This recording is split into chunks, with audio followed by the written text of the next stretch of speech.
Hey everybody, Blugoblin here. Thank you for joining me here on my main channel for my newest Midtown Comics stash. Only got 3 books to review here, but they were good ones. We got an Archie, a Marvel, and a DC. Let's see, how am I going to do this? I'll start with Archie. We'll start with the Archie book. We're going to start off with Sonic Universe, issue number 54. Yeah, issue number 54. That is an awesome cover. It's a bit cliche. Covers like this have been done a million times, but for some reason, covers like this still have a charm to them. And this was really well done. This is part 11 of 12 of the Worlds Collide storyline. This is the penultimate issue of the storyline. We're getting so close to that epic conclusion that I'm really anticipating. In here, we see Sonic and Mega Man going through the last line of defense in Dr. Wily and Dr. Robotnik's hideout. And it's being guarded by Mega Man and Sonic's probably second biggest enemies in their mythos, Bass and Metal Sonic. And don't forget Bass's robot dog, Treble. So this was very action-packed, good details of the characters. You would think, okay, these guys have fought these foes before. It shouldn't be no problem. Actually, no. For the most part, Sonic and Mega Man, they get their asses handed to them in this issue. Really badly. So they come up with the idea to swap opponents. And quite frankly, it gets a little worse for them once they decide to do that. So they're thinking, okay, we gotta double team them one at a time. Plus they decide, I'm spoiling this a little bit, but Sonic is going to keep him distracted while Mega Man uses all the weapons that he got from the roboticized masters that they encountered throughout this entire story. He uses a weapon he got from Knuckles, from Shadow, from Tail, from Amy Rose, from all the members of the Chaotix, and it's good stuff. This was really good. And plus, another thing I'm liking is there's still a lot of dissension between Wily and Robotnik, but it's slowly building up. And we know that in the final issue of this story, there's going to be a massive blow up between the two of them. I see it coming, and I'm just wondering how it's going to play out, because we've already got a picture painted for us on which doctor is more evil, and I believe it's Dr. Robotnik, because Robotnik doesn't care about honor or any of that stuff. He wants to rule, and he doesn't mind killing to do it. But Dr. Wily has standards. They had plenty of chances, multiple chances to just kill Dr. Light and get it done and over with. But no, Wily said earlier in the series that I always wanted to let Dr. Light know that I'm better than him. I never wanted to kill him. I want to humiliate him. I want him to know he's defeated. And I'm like, okay, he's evil, but he has his standards. But Robotnik just doesn't give a shit. So I'm thinking Robotnik's the more evil of the two, so I'm thinking Robotnik's going to be the one to push the first button when the dissension finally comes to a head in the conclusion. Then again, I could be wrong.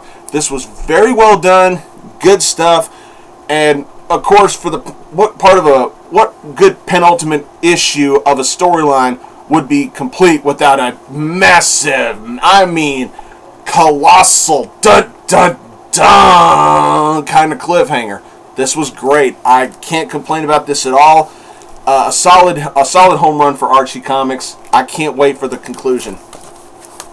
Oh, and by the way, a special thank you to my student, TheMtVernonKid, and to Midtown Comics for these books. Alright, we're going to go on to DC Comics. We're going to He-Man and the Masters of the Universe, number 4. Forging a New Destiny. Now, I wouldn't say this was starting a new status quo for He-Man. We're basically progressing the character forward. And, Chris reviewed this book. I agreed with him. Sometimes change is good. If you do it right. If you change it just to change it just for shits and giggles, then odds are it doesn't play out very well. But with the changes in this particular version of He-Man, with the changes they're doing in here, we haven't seen where it's going yet. But we have a pretty good idea of what they're doing with this change. And so far, I'm perfectly fine with it. This was good. But one thing I will say, minor spoiler here, one thing I will say about this issue, and I told Chris this morning, I'm praying for Teela. Things ain't looking so good for Teela. I'm praying for her. DC, don't do it. Don't you do it. You already did it with you already figuratively did this with Starling. But don't you do it. Don't you do it to Teela. Teela's just as awesome, if not more awesome, than Starling is. Don't do it. But this was good.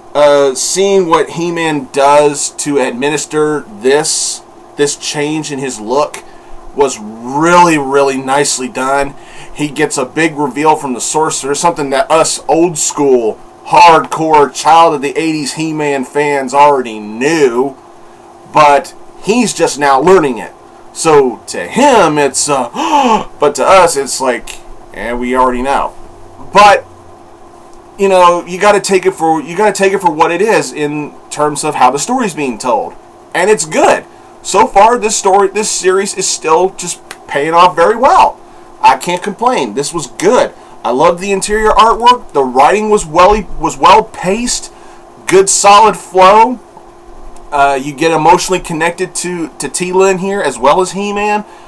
The villain, Adora, was done really well. Still hyping Hordak up as some massive entity to really not be fucked with and everything. This was very, very well done. Solid A+. Alright, we're going to end this review off with Thanos Rising, number 4. Jason Aaron, Simone Bianchi. Oh my god. If I could sum up the storytelling of this issue in one word, it would be inevitable. You see, it was inevitable.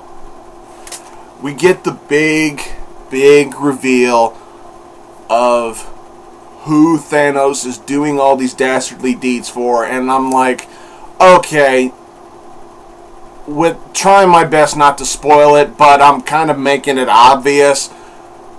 When we finally got the big reveal, and how the reveal was done was awesome, but when the reveal was done and we saw who this person was, I'm sitting there reading this going, are we really surprised at all? I think we got a bigger surprise out of the way the reveal was done rather than the reveal itself. But still, a predictable reveal, but very, very, very well done. Now, keep in mind, predictability in a story does not always equal badness. Sometimes a story can be predictable yet still be good. But what I'm thinking about in here is that Thanos has a reason. Remember, Thanos has a reason for being how he is. He's doing it out of love. Now you would think, how the fuck does that make sense? You gotta look at it from the storytelling in this series. Thanos truly believes he has a purpose for doing this. He doesn't see himself as an evil overlord, snively, whiplash, heartless bastard of a villain. He honestly sees a true purpose to doing all this villainous crimes and all this genocide and everything. He really sees it. He doesn't see it just as being dark and evil. He's doing it out of love for somebody else. You should already know who it is, but for those of you who don't know Thanos very well, I'm gonna keep that as secret as I can without spoiling the whole thing. But this was dark. This was creepy at times. Very eerie, dramatic. The interior artwork, as well as the cover art for Simone Bianchi, was nothing short of magnificent.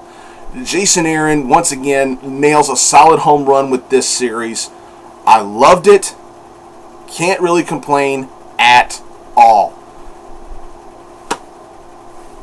Just read this. It's, at the very least, it's worth a read. If you don't want to buy it, if you're not into Thanos, that's fine. But I think any fan, whether it's a casual fan or a die-hard fan of Thanos, you will enjoy the hell out of this series. This was good. Alright. Well, that's all I got for this Midtown Comics Stash episode. Please subscribe to this channel. Don't forget my second channel, Blugoblin X, where I do my main comic book reviews for the comic books I get from my family and friends at Arkham Comics. Don't forget about Dark Avenger Inc. Plus, of course, my student, TheMtVernonKid. And thanks again to him and to Midtown Comics for these books. I really enjoyed them. So, that's all I got. So, until next time, I'll see you all later.